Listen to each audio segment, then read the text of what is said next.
지난주 수요일 S&P 500 지수가 하루 만에 3% 가까이 하락했었죠. 그래서 많은 분들이 걱정하셨을 거라고 생각합니다. 이처럼 급락이 발생하면 많은 분들이 하락의 원인을 찾으려고 합니다. 하지만 저는 개인적으로 이유를 찾지 않습니다. 이유를 알아낸다 해도 그것이 돈을 버는데 직접적으로 도움을 주지 않는 경우가 많기 때문이죠. 오히려 이유를 찾는데 시간을 쓰는 것보다 더 중요한 것이 있습니다. 그것은 바로 이런 급락장에서 과연 상승한 주식은 무엇인지를 찾는 것입니다. 왜냐하면 자금은 시장에서 사라지는 것이 아니라 한 곳에서 빠져나와 다른 곳으로 이동하기 때문입니다. 특히 이번 하락의 원인을 굳이 꼽자면 연준의 금리 정책 등 여러 요소가 있겠지만 사실상 지난주 하락의 가장 큰 이유는 헤지펀드 매니저들이 올해 역대급 수익률을 기록하며 연말 보너스를 극대화하기 위해 수익 실현을 진행했기 때문입니다. 업계에 계신 분들이라면 이러한 흐름을 잘 이해하고 계실 거라 생각합니다. 그렇기 때문에 급락이 발생했을 때는 급락의 이유에 집중하기보다 급락에도 불구하고 오히려 상승한 주식을 찾아내는 것이 중요합니다. 이런 급락 상황에서는 트레이더들과 알고리즘 시스템에서 손절매나 수익 실현이 발생하기 마련인데 그럼에도 불구하고 손절이나 수익 실현이 일어나지 않은 주식들은 리더 주식으로 간주됩니다. 이는 그만큼 많은 사람들이 해당 주식을 보유의 관점으로 유지하고 있다는 점을 보여주기 때문입니다. 그래서 저는 제 코드를 활용해 도대체 어떤 주식이 상승했는지 살펴봤는데요. AppLovin, Palantir, Doximity, Waystar, Klaviyo 등 소프트웨어 섹터에서 상승세를 보인 주식들이 있었습니다.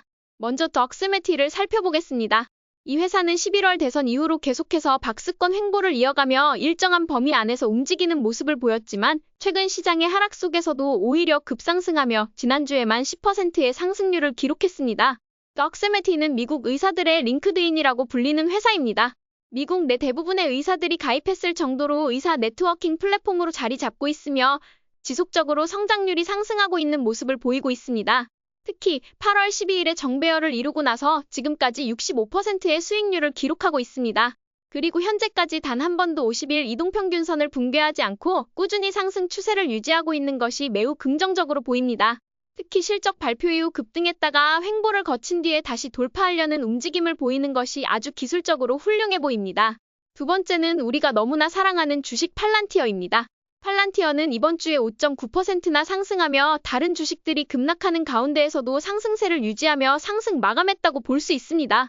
현재 정배열 이후 203%나 상승했기 때문에 많은 분들이 지금 들어가도 되나 라며 걱정하셨을 수 있지만 여전히 상승 여력이 남아있는 것으로 보입니다.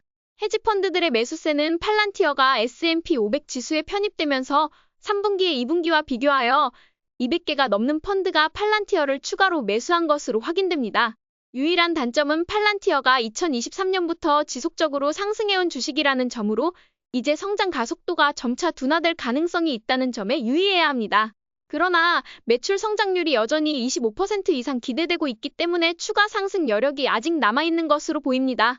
따라서 헤지펀드들이 보유 물량을 매도하는 신호가 나오기 전까지는 보유의 관점을 유지하는 것이 좋은 전략이라고 판단됩니다. 팔란티어는 여전히 견고한 펀더멘털을 가지고 있으며 시장에서의 지배력을 유지하고 있는 주식으로 평가됩니다. 올해 기록한 200% 이상의 수익률에 대한 욕심을 버린다면 팔란티어는 2025년에도 수익을 가져다 줄 가능성이 높은 주식이라고 생각됩니다. 세 번째는 앱러빈입니다. 이 주식은 많은 분들에게 잘 알려진 주식으로 8월 21일에 정배열을 형성한 뒤 275%나 상승했습니다.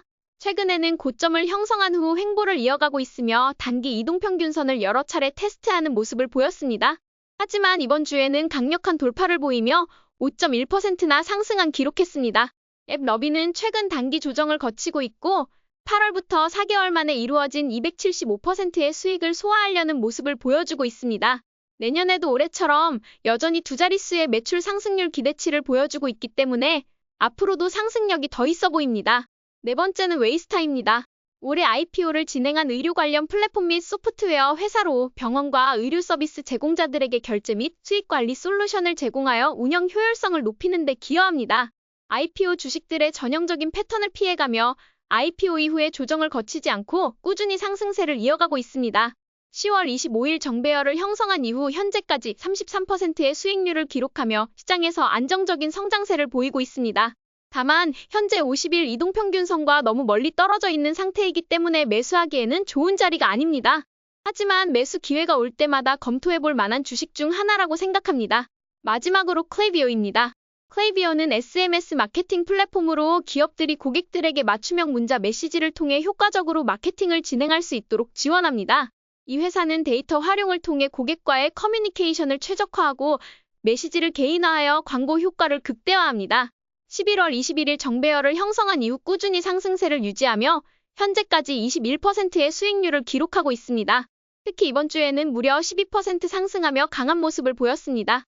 지난주 제가 이 회사가 중요한 기술적 돌파를 이뤘다고 공유한 바 있는데 그 시점에 매수했다면 12%의 강한 상승을 얻을 수 있었을 것입니다.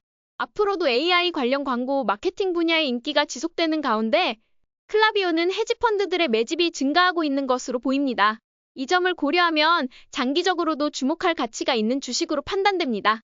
이 5개 주식을 함께 살펴보면 모두 성장 사이클의 초기 단계에 있는 것으로 보입니다. 닥스미티, 팔란티어, 앱러빙은 2021년에 IPO를 진행한 비교적 신생 주식입니다. 이들은 2022년에 엄청난 하락세를 겪은 후 2023년에 다시 시작하는 듯한 모습을 보였으며 올해 많은 성과를 기록했습니다.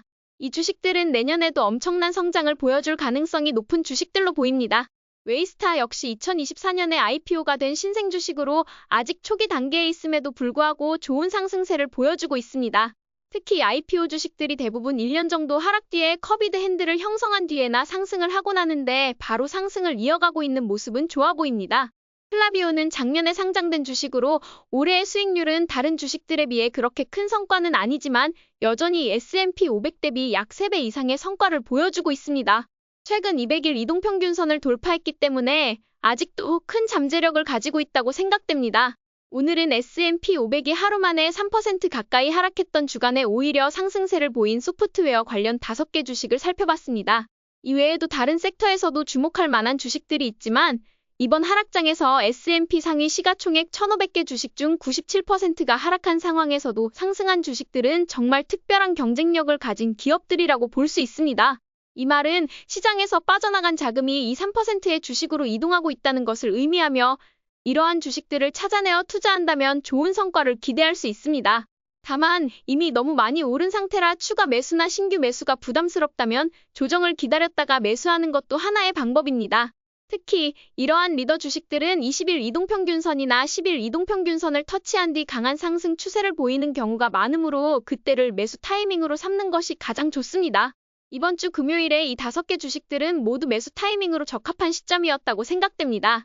만약 매수를 진행했다면 이제는 보유의 관점으로 바라보며 이 주식들이 앞으로도 성장세를 이어갈지 계속 지켜보는 것이 중요하다고 생각합니다.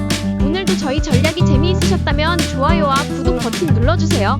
지금까지 방구석 헤지펀드 매니저 라이